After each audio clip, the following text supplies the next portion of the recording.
All right, thank you. Hi, Justin. Hey, we're asking all the fighters what differences they've seen so far since you guys have arrived in Jacksonville. What are the differences from the normal fight weeks that you've seen so far, Justin? Um, there's no shuttle runs to the grocery store, to the sauna, and we have our own workout rooms. That's the only difference. Other than It tested up or pushed up our nose. yeah, that was one that all the other fighters said too. Obviously, a big difference. Like, I mean, on a normal fight week, do you kind of just stay in your hotel room anyway? I mean, it seems like a lot of the fighters are doing that now, and I can't tell if that's a big difference from normal or not. Yeah, it's. I'm sure that's very normal.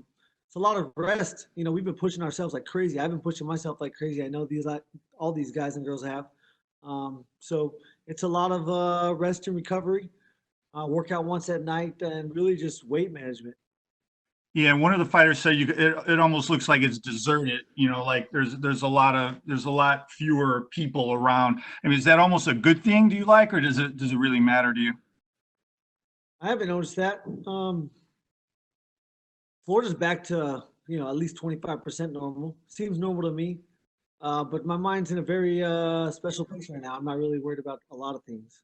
Okay, cool. Thank you. Next up, we have Nolan King with USA Today.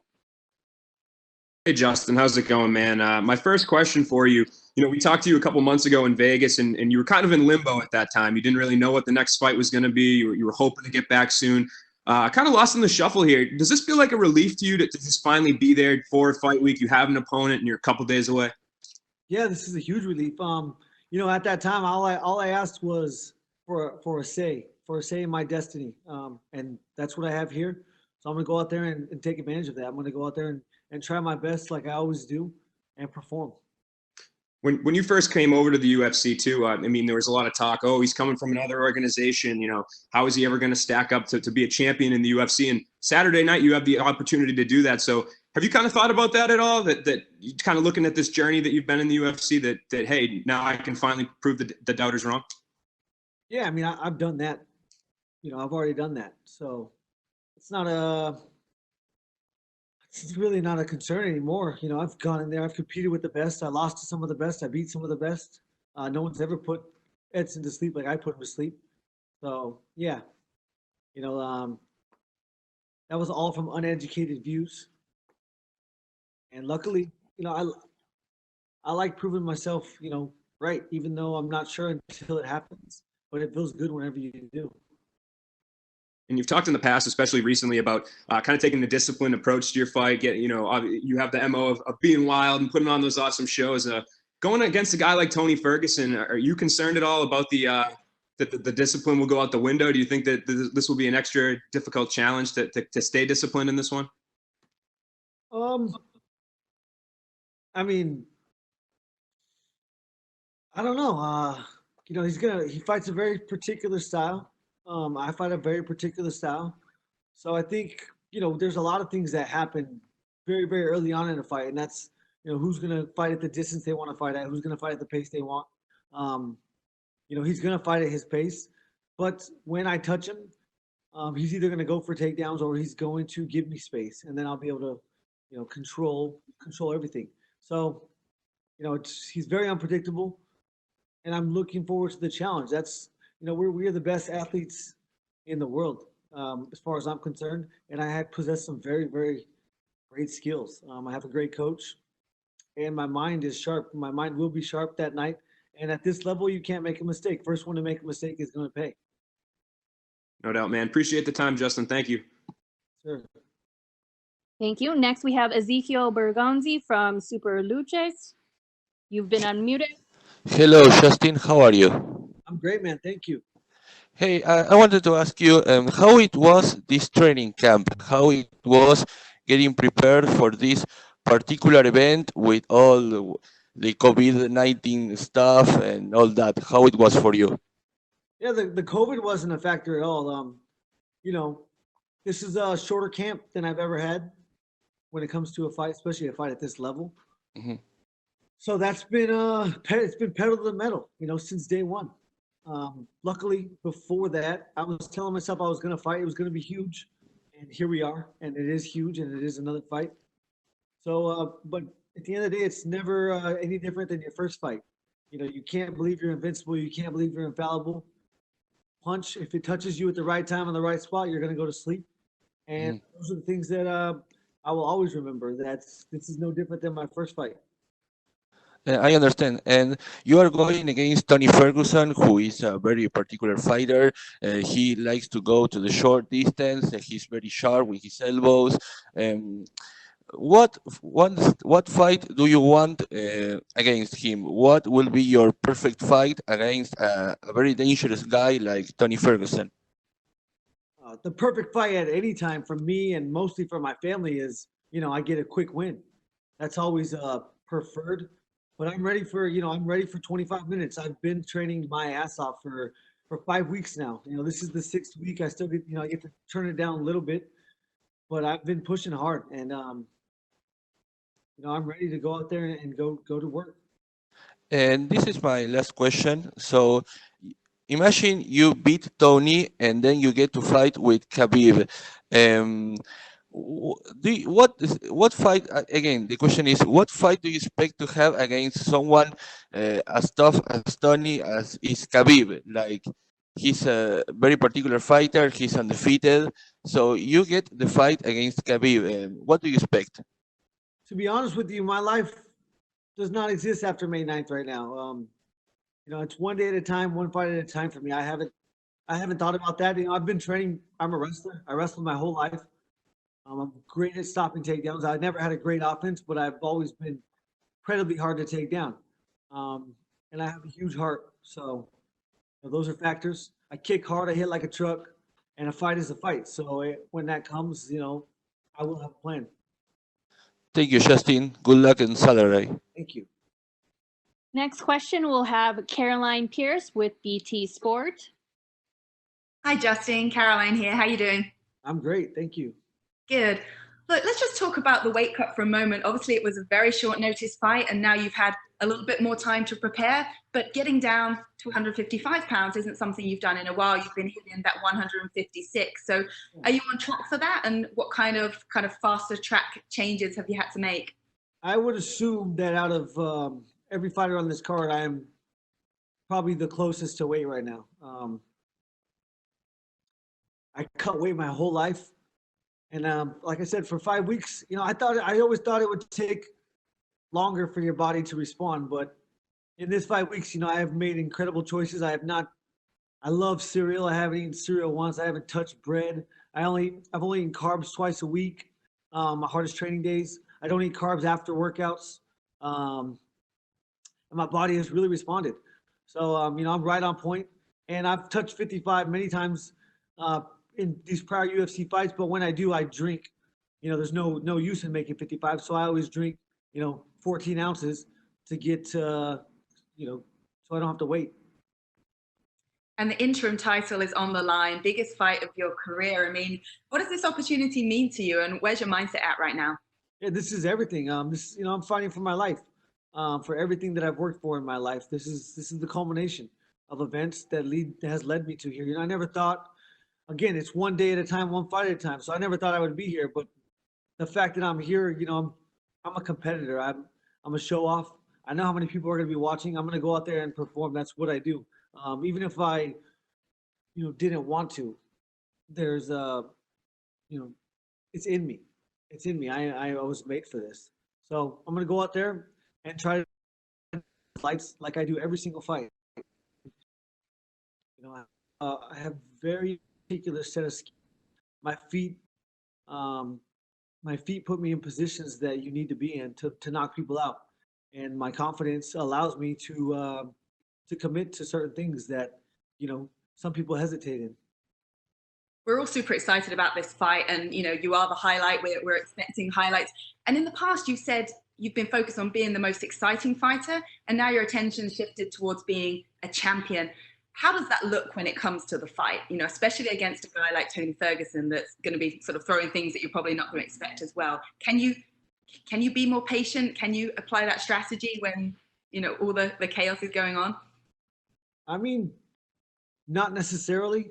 I can pick my shots. You know, I could use my feet to get me out of situations that I don't need to be in. I can control distance when I need to with my feet. And outside that, those are the only thing, and effort. I control effort. If I can't control it, I don't worry about it. I'm going to go in there and try my hardest. I mean, I don't know what Tony's coming with. He might try to take it to the ground right away. I have no idea, but I'm prepared for all assets and for all aspects of this game. We are the best in the world. Tony's the best, one of the best in the world. I'm one of the best in the world. We're fighting to represent America against Russia's best, and I'm not going to sell myself short. I'm going to go out there and perform. I got to ask you about requesting that elbow to break your nose. I mean, is it a case of careful what you wish for, or is it still something you hope happens? Get my lip. So I'll tell you, I wasn't born with this lip. You know, this was a headbutt 12 years ago in practice. When they did the coronavirus test on me, where they stuck it up my nose, they tried my right side. They literally couldn't even get that little tiny thing up my right side, so they had to go to the left side. My nose doesn't work. I believe it was so painful getting it fixed that I've always told myself I don't want to go through it again. But I believe that my quality of life, you know, I love food. I want to smell it before I eat it. I have to eat it to smell it. So yeah, I don't want to do that no more. I want to get it fixed. And he's going to elbow me, so I might as well be on the nose. We'll look out for that one. Best of luck. Thanks for talking to us. Thank you. Next up, we have Ron Crook from LFA in the final round.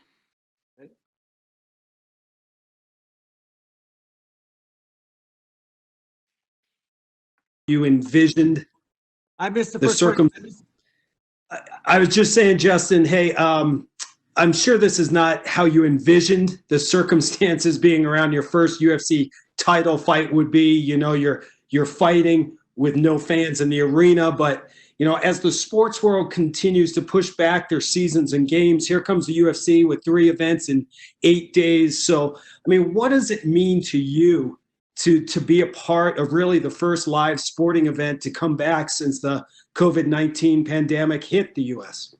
I mean, it's huge.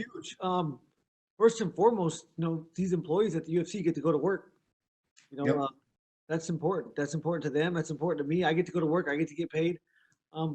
This is what we do it for. So, you know, and then the part where to inspire, you know, I fight to inspire. And this is a huge opportunity to do that. Win or lose, it doesn't matter. Humans recognize effort. I will give max effort. And that's all you have to do to succeed, I believe. Definitely. And you look at your record and just the murder's row of opponents you've faced, from Cerrone to Alvarez and all the others. Where does Ferguson rank with some of those top opponents you fought? I think he's number one. You know, he's a quirky dude. He punches at weird times. He comes from, you know, weird angles.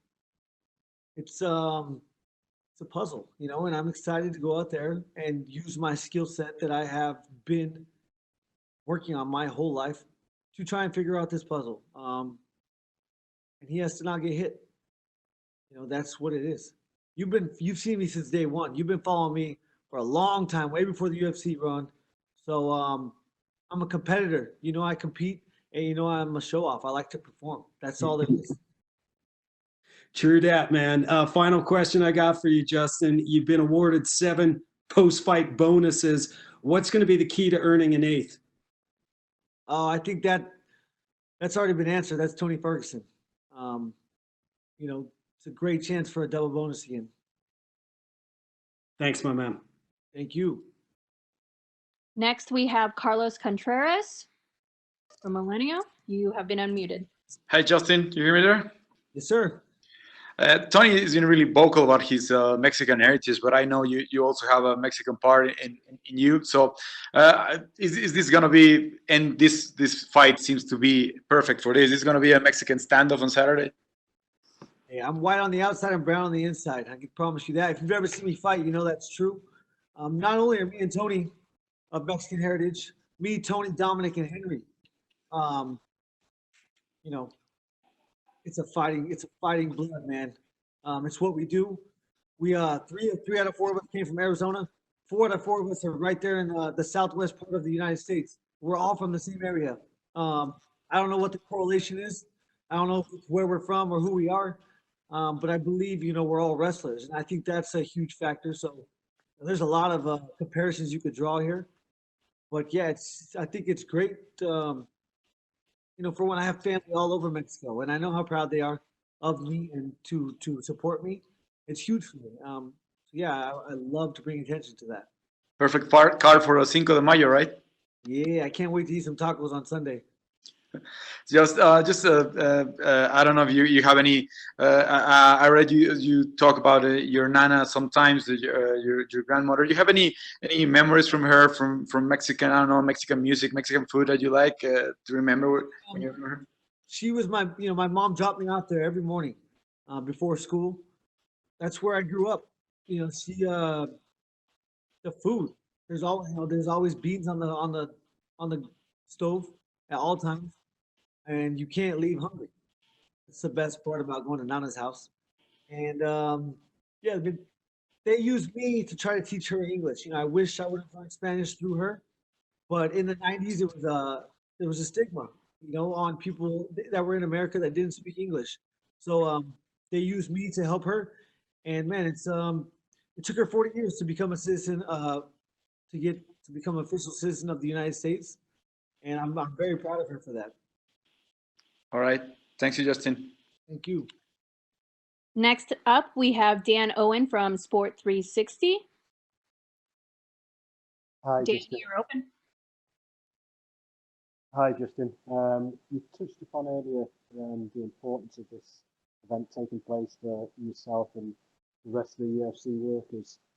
What do you think it says about the UFC and Dana White in particular, and their determination to get this on while the rest of the sporting world lies dormant?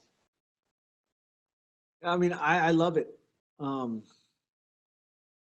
It's huge. I mean, it's again, everyone's locked at home. They need something. They need something, and we are that something. And then it's a testament to Dana White's, fortitude. He wasn't going to take no for an answer, and he got it done. And I knew he would, because if anyone's going to get it done, it's going to be that man. Obviously, kind of your style and attitude in the octagon is something that generally amps a crowd up. How different is it going to be this weekend for you, performing in front of an empty arena? Oh, it's going to be fantastic. It's exactly like a Kumite or Bloodsport. My favorite movie is Fight Club. Show up, you fight to get a relief. This is my release, man. I get to go in there and release. The adrenaline's coursing through your veins. You don't know what's in there. You don't know if people are in there. It could be a bunch of animals. It doesn't matter. It's you don't see lights. You don't see people. You see its reactions, and it's so fast. It's just so fast that it won't be a factor. I appreciate your time. All the best. Intimate in the weirdest sense possible. Thank you. Next, we have Damon Martin from MMA Fighting. Hey, Justin. Obviously, on the conference call the other day, it was fun hearing you say that you invite a broken nose in this fight, you invite a war. But do you feel like Tony, his style, offers you those openings that you can punish him, you can hurt him in ways that maybe another guy wouldn't allow you to do that kind of style, because he does take a lot of risks, he does take a lot of chances? Yeah, I mean, again, I'm going to get elbowed. I'll be a fool to go in there and be like, I'm going to come out unscathed. That's just not. It's really not 9 out of 10 times that's not going to happen. Yeah, we have seen him get hit. We've never seen him be finished. No one's ever put Edson to sleep like he did. It's going to be hard to find it. I know how hard it's going to be to find this shot, but it only takes one, and I possess the skills and the power to land it. I will land, and we'll see what happens. Tony is a very unique fighter, and it's going to take time and patience to figure out, how to be successful. When we talked before this fight came together, I had you break down Khabib and Tony, and obviously you gave Tony a lot of props, but you also said you thought Khabib would probably win that fight. Do you believe that Tony, I won't say easier, it's the wrong word, but is Tony an easier fight to figure out than a Khabib fight? Because I know you mentioned you probably wouldn't have taken Khabib on short notice. Like, is there an easier puzzle to figure out with a Tony versus a Khabib? No, I think the puzzle is going to be harder.